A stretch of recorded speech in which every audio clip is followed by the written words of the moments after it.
ka ba?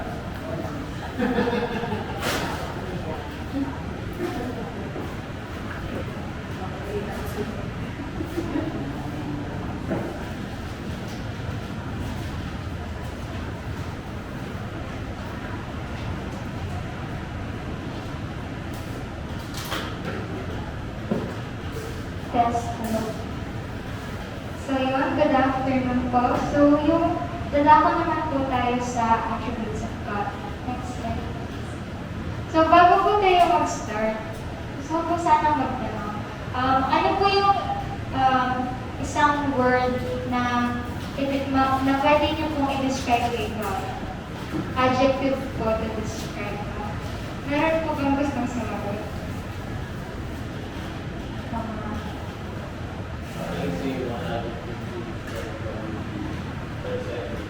Transcending. Okay, transcending. So, meron pa po ba? God is good. Amen. Meron pa po ba? So, yeah. Pwedeng you can ponder over the question po. And for sure, pagkatapos po ng report na to, meron na po kayong matatake na may isip na adjectives to describe God. So, let's start by defining the word attribute. So, yeah, attribute. So, attribute is a noun meaning a quality or feature regarded as a characteristic or inherent part of someone or something. So, in short, a quality or a description, characteristic yun.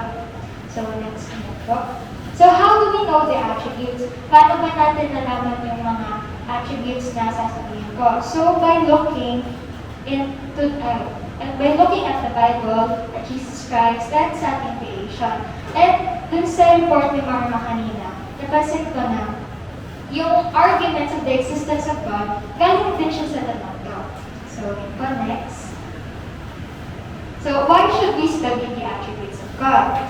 So, according sa Ligonier Ministries, the attributes of God serve as the governing principle of the Christian worldview. Kasi di ba po tayo mga Kristiyano, we are called to be like Christ, to live like Christ. And how will we live like Christ if we don't know Him? So kaya po natin pag-aaralan yung attributes of God. Also, the Christian life is dependent on an accurate knowledge of God. So yeah, next po. So, meron po tayong two general kinds or categories of the attributes of God according to sa reference natin. So, meron tayong absolute attributes. They are qualities only God possesses.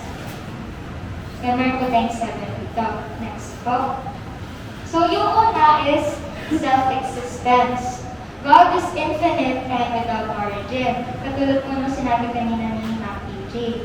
So, dito, in God's being self-existent, meron po tayong two truths. Una, God simply exists.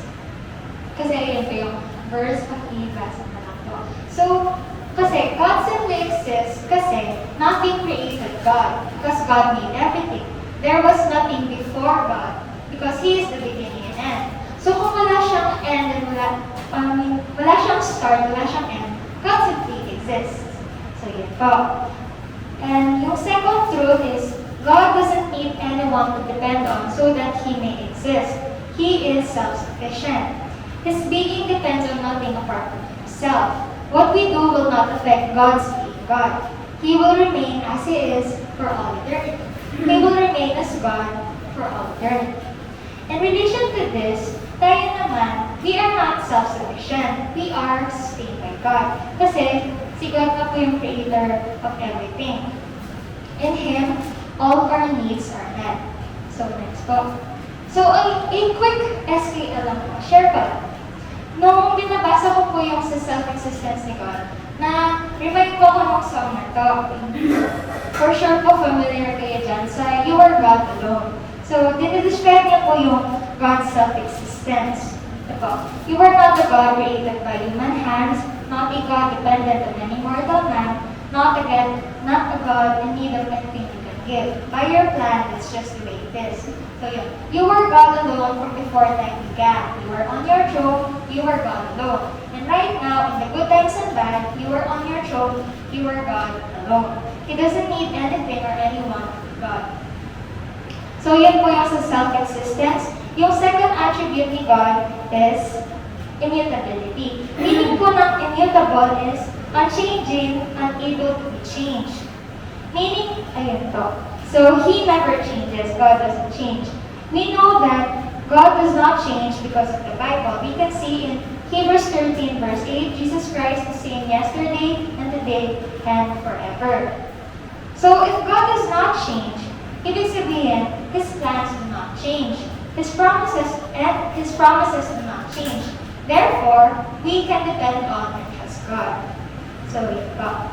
Yung next is eternity. God will continue to exist forever and ever. So yun, self-explanatory na po siya, and sinabi na din po siya kanina ni Ma'am AJ. Again, most of us are aware of this because the Bible repeatedly says this. Ito po sa 1 Timothy 1:17, Revelations 1:8, na mention na Jesus is Alpha and Omega, and eternal, immortal, invisible. So, yeah, there is no one before or after God because God always exists throughout and beyond time. So, yung number 4, omnipresence. Nasabi na po ni Ma'am AJ kanina, omni meaning always, presence meaning to be there. So, He is always everywhere.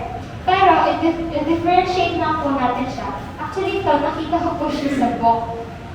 He is everywhere present, not present everywhere.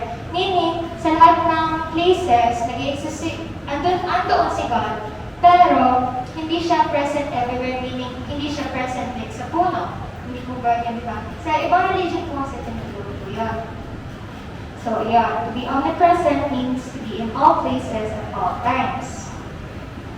Sabi sa Ligonier Ministries ulit, He exists on a plane wholly distinguishable from the one readily available to the five senses. Meaning, hindi po natin siya makita, hindi po natin siya marinig o mahawakan, pero we know that God exists dito because God is Spirit. Sabi rin po yung na. So, the presence of God is in His church in a special way through the work of the Holy Spirit. So, God is also present in the world through His church. Yan. Sabi po sa Matthew 18 verse 20, for where two or three gather in my name, there I am with them. God is omnipresent. So, yung next po is omniscience. Yan. Sabi nga po kanina, omni meaning all. Tapos yung science po kasi, it came from the Latin word scientia. Tapos yung root word po ng scientia is sire, meaning to know. So, God is all-knowing. So, dito po, merong two aspects of God's all-knowledge, which are emphasized in the scriptures. So, yung una, nothing happens anywhere of which He is ignorant. Katulad nung, yung sa case ni Ananias and Sapphira, God brought to light in judgment the deceitful schemes of Ananias and Sapphira. So, if i-check niyo po dyan, makikita niyo po na meron pong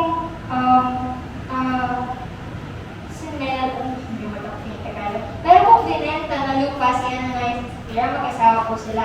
Tapos, nung tinanong po sila ni Peter po yata, tinanong po sila, so ito na ba yung lahat ng profit galing dun sa lupa? Sabi po nila, oo. Tapos, nung sinabi po nila, oo, they dropped dead. So, yung sunod, God is also wise in His plans and purpose. It reveals that God is aware not only over, sa first point po to, God is aware of not only our actions, but also of our inmost beings, our hearts, thoughts, and desires. So, yung other aspect of God's all-knowledge, yung point 2, God is also all-wise in His plans and purposes. Alam niyo yung ginagawa niya, even though we don't understand it. We don't understand it yet. Because God is eternal, God is omnipresent, and omniscient. So, yung next po, God is omnipotent. Omnipotence meaning all-powerful. He is all-powerful. And to be omnipotent means to have unlimited power. So, God is able and powerful to do anything He wills without any effort. Ginamit po natin yung word na wills kasi God cannot do anything that is contradictory or contrary to His nature. No, and it is not a limitation of power, but a self-limitation of His will. Yun po yung nature niya. He cannot contradict Himself. And we can see it through the creation. No po, less than a week, nagawa yung heavens and the earth, nagawa po yung lahat ng creation. Also, we can see God's omnipotence in His sovereign rule over all. Since God made us and sustained us, He rules over us all. Tapos, we can also see it through the church. Imagine, He took 12 ordinary people, filled them with the Holy Spirit, and according to Acts 17 verse 6, the world turned upside down. Tapos, 20 centuries later, andito pa rin po yung church, standing strong, and composed of millions of people all over the world.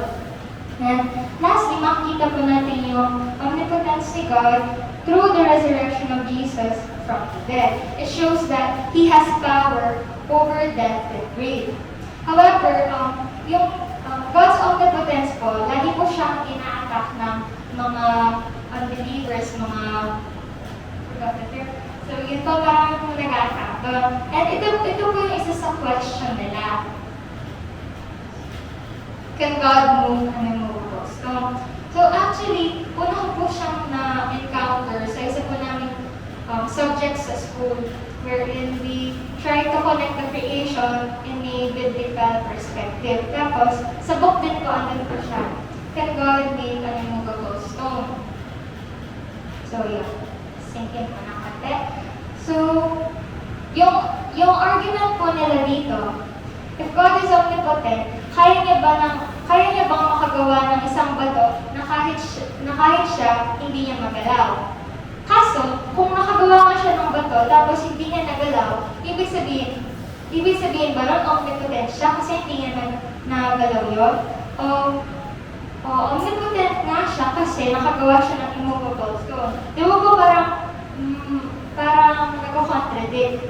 Yun po yun. So, yung question po nila is very contradicting. Tapos, yung answer daw po dito, nakita ko online, is that, yung question dyan is no. Kasi, God cannot contradict itself.